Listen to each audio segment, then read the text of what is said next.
ਇਲੋਨ Musk ਜੋ CEO ਹੈ Tesla ਦਾ ਤੇ ਅੱਜ ਕੱਲ ਟਵਿੱਟਰ ਦਾ ਵੀ ਆ, ਸਪੇਸਐਕਸ ਦਾ, ਤੇ ਉਹਨਾਂ ਨੇ ਬਾਰ-ਬਾਰ ਕਹਿੰਦੇ ਰਹਿੰਦੇ ਆ ਬੈਂਕਰਪਸੀ ਕੰਪਨੀਆਂ ਦੀ ਗੱਲਬਾਤ ਉਹ ਕਰਦੇ ਰਹਿੰਦੇ ਆ।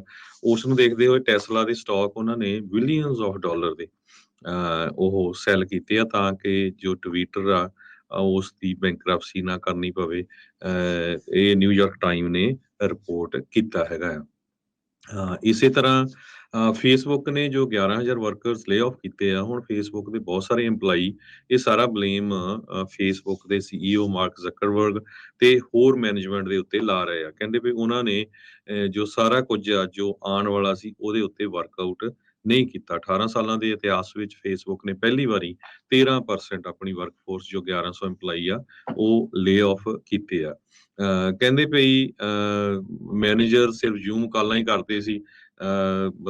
ਬਹੁਤ ਸਾਰਾ ਜੋ ਮਿਸਮੈਨੇਜਮੈਂਟ ਹੋਈ ਹੈਗੀ ਆ, ਜੋ ਲੋਕ ਲੇ ਆਫ ਹੋਏ ਆ ਜਾਂ ਈਵਨ ਹਜੇ ਲੋਕ ਜੋ ਫੇਸਬੁੱਕ ਦੇ ਵਿੱਚ ਕੰਮ ਕਰ ਵੀ ਰਹੇ ਹੈਗੇ ਆ। ਸੋ ਇਹ ਸਾਰਾ ਬਲੇਮ ਈਵਨ ਮਾਰਕ ਜ਼ਕਰਬਰਗ ਨੇ ਜਦੋਂ ਐਡਰੈਸ ਵੀ ਕੀਤਾ ਜਿਹੜੇ ਲੋਕ ਲੇ ਆਫ ਹੋਏ ਆ, ਤੇ ਕਹਿੰਦੇ ਵੀ ਉਹਦੀ ਆਵਾਜ਼ ਕਾਫੀ ਥਲਥਲਾਉਂਦੀ ਸੀਗੀ ਤੇ ਉਹ ਵੀ ਚੰਗੀ ਤਰ੍ਹਾਂ ਦੇ ਨਾਲ ਜਿਹੜਾ ਆ ਉਸ ਨੂੰ ਐਡਰੈਸ ਨਹੀਂ ਕਰ ਸਕਿਆ।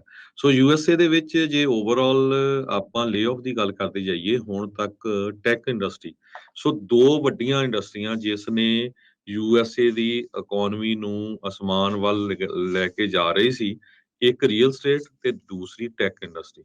ਤੇ ਇਸ ਜਿਹੜਾ ਰਿਸੈਸ਼ਨ ਆ, ਮੈਂ ਤਾਂ ਆਲਰੇਡੀ ਸੋਚ ਹੀ ਰਿਹਾ ਵੀ ਰਿਸੈਸ਼ਨ ਆਇਆ ਹੋਇਆ ਆ। ਈਵਨ ਦੋ ਕਈ ਰਿਪੋਰਟਸ ਆਈਆਂ ਇਨਫਲੇਸ਼ਨ ਘਟ ਗਈ ਆ, ਪਰ ਹਜੇ ਕਿਤੇ ਦਿਸ ਨਹੀਂ ਰਿਹਾ ਪੇ ਰੇਟਸ ਵਗੈਰਾ ਘਟੇ ਆ।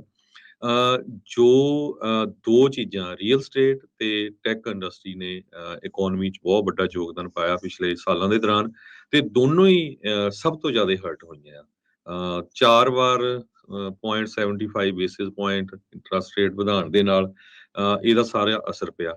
ਜਿੰਨੀਆਂ ਰਿਪੋਰਟਸ ਆ ਰਹੀਆਂ ਹੁਣ ਤੱਕ ਜਨਵਰੀ ਤੋਂ ਲੈ ਕੇ ਹੁਣ ਤੱਕ 1 ਲੱਖ ਦੇ ਕਰੀਬ ਟੈਕ ਇੰਡਸਟਰੀ ਦੇ ਵਿੱਚੋਂ ਲੇ ਆਫ ਹੋ ਚੁੱਕੇ ਹੈਗੇ ਆ। ਸੋ ਇਹ ਇੱਕ ਬਹੁਤ ਵੱਡਾ ਨੰਬਰ ਹੈਗਾ 10 ਮਹੀਨਿਆਂ ਦੇ ਵਿੱਚ। ਸਭ ਤੋਂ ਜ਼ਿਆਦਾ ਅਸਰ ਇਹਦਾ ਜੋ H1 ਦੇ ਉੱਤੇ ਇੰਡੀਅਨ ਮੂਲ ਦੇ ਲੋਕ ਹੈਗੇ ਆ, ਭਾਰਤੀ ਮੂਲ ਦੇ, ਉਹਨਾਂ ਦੇ ਉੱਤੇ ਬਹੁਤ ਅਸਰ ਪੈ ਰਿਹਾ, ਕਿਉਂਕਿ ਜੋ ਜਿਨ੍ਹਾਂ ਦੇ ਕੋਲ H1 ਆ ਉਹਨਾਂ ਨੂੰ ਜੇ ਉਹ ਲੇ ਆਫ ਹੋ ਜਾਂਦੇ ਆ 60 ਦਿਨਾਂ ਦੇ ਵਿੱਚ ਹੋਰ ਜੌਬ ਲੱਭਣੀ ਪਊਗੀ, ਤੇ ਜੇ ਉਹ ਜੌਬ ਨਹੀਂ ਲੱਭ ਸਕਦੇ ਤੇ ਉਹਨਾਂ ਨੂੰ ਵਾਪਸ ਇੰਡੀਆ ਜਾਣਾ ਪਊਗਾ। ਸੋ ਇਹ ਇੱਕ ਬਹੁਤ ਵੱਡੀ ਸਿਰਦਰਦੀ ਆ, ਕਿਉਂਕਿ ਬਹੁਤ ਸਾਰੇ ਜੋ H1 ਆ ਮੋਸਟਲੀ ਤੁਹਾਨੂੰ ਪਤਾ ਹੀ ਆ ਵੀ ਜੰਗ ਆ, ਕਈਆਂ ਦੇ ਵਿਆਹ ਹੋਏ ਆ, ਬੱਚੇ ਆ, ਉਹ ਕਿਸ ਤਰ੍ਹਾਂ ਜਾਣ, ਘਰ ਲਏ ਹੋ ਆ। ਸੋ ਇਹ ਬਹੁਤ ਵੱਡਾ, ਜਿੱਦਾਂ ਕਹਿੰਦੇ ਵੀ ਇਸ ਦਾ ਸਭ ਤੋਂ ਵੱਡਾ ਅਸਰ ਬੇ ਏਰੀਏ 'ਚ ਪਊਗਾ। ਆਪਾਂ ਬੇ ਏਰੀਆ ਉਦਾਂ ਦਾ ਆ ਜਿਹਦੇ 'ਚ ਆਪਾਂ ਤੁਹਾਨੂੰ ਦੱਸਦੇ ਰਹੇ ਆ ਵੀ ਘਰ ਲਿਸਟ ਹੁੰਦਾ ਸੀ 15 ਲੱਖ ਦਾ, ਤਾਂ ਵਿਕਦਾ ਸੀਗਾ ਉਹ 24 ਲੱਖ ਦਾ, 8-8 ਲੱਖ ਓਵਰ ਦਾ ਪ੍ਰਾਈਸ ਜਾਂਦੇ ਆ। ਸੋ ਇਸ ਦਾ ਬਹੁਤ ਵੱਡਾ ਅਸਰ ਬੇ ਏਰੀਆ ਸਿਲੀਕਨ ਵੈਲੀ 'ਚ ਪੈਣ ਜਾ ਰਿਹਾ ਆ, ਕਿਉਂਕਿ ਟਵਿੱਟਰ, ਮੈਟਾ, ਨੈਟਫਲਿਕਸ, ਕੋਇਨਵੇਸ, ਰੋਬਨਹੁੱਡ ਸਾਰੀਆਂ ਬੜੀਆਂ ਟੌਪ ਨੌਚ ਕੰਪਨੀਆਂ ਆ, ਇਹਨਾਂ ਨੇ ਬੰਦੇ ਲੇ ਆਫ ਕੀਤੇ ਆ। ਸੋ ਇਹ ਸਾਰਿਆਂ ਨੂੰ ਦੇਖਦੇ ਹੋਏ ਇੰਡੀਆ ਦੇ ਵਿੱਚ ਇੱਕ CEO ਆ ਹਰਸ਼ ਜੈਨ, ਉਸਨੇ ਕੰਪਨੀ ਬਣਾਈ ਉਹ ਡ੍ਰੀਮ 11। ਉਹ ਕਹਿੰਦਾ ਵੀ ਜਿਹੜੇ ਵੀ ਲੋਕ H1 ਤੇ ਲੇ ਆਫ ਹੋ ਰਿਹਾ ਤੁਹਾਨੂੰ ਛੱਡਣਾ ਪੈਣਾ ਆ USA, ਤੇ ਤੁਸੀਂ ਮੇਰੀ ਕੰਪਨੀ 'ਚ ਆ ਕੇ ਇੰਡੀਆ ਦੇ ਵਿੱਚ ਕੰਮ ਕਰ ਸਕਦੇ ਹੋ। ਪਰ ਹੁਣ ਇਹ ਕਿੰਨਾ ਕੁ ਸੌਖਾ ਹੋਊਗਾ ਇਹ ਤੁਹਾਨੂੰ ਪਤਾ ਹੀ ਆ ਵੀ ਕਾਫੀ ਹਾਰਡ ਆ। ਜਿਨ੍ਹਾਂ ਦੇ ਬੱਚੇ ਇੱਥੇ ਪੜ੍ਹਦੇ ਆ, ਇੱਕਦਮ ਤੁਹਾਨੂੰ 60 ਦਿਨਾਂ ਦੇ ਵਿੱਚ ਜਾਣਾ ਪੈ ਜਾਏ ਤੇ ਇਹ ਬਹੁਤ ਹਾਰਡ ਹੋਊਗਾ। ਤੇ ਦੂਸਰਾ ਸਭ ਤੋਂ ਅਨਫੋਰਚੂਨੇਟ ਪਾਰਟ ਇਹ ਆ ਕਿ ਆਪਣਾ ਮੁਲਕ ਪੂਰੀ ਤਰ੍ਹਾਂ ਡਿਵਾਈਡਡ ਆ ਪੋਲੀਟੀਕਲ ਲਾਈਨਸ ਦੇ ਉੱਤੇ। ਆਪਾਂ ਦੇਖਿਆ ਹੀ ਆ ਜਿਹੜੀਆਂ ਇਲੈਕਸ਼ਨ ਸੈਨੇਟ ਤੇ ਕਾਂਗਰਸ 'ਚ ਮੈਜੋਰਟੀ ਕਿਸੇ ਦੀ ਆਈ ਨਹੀਂ, ਜੇ ਆਈ ਵੀ ਤਾਂ ਬੜੀ ਥਿੰਨ ਆ।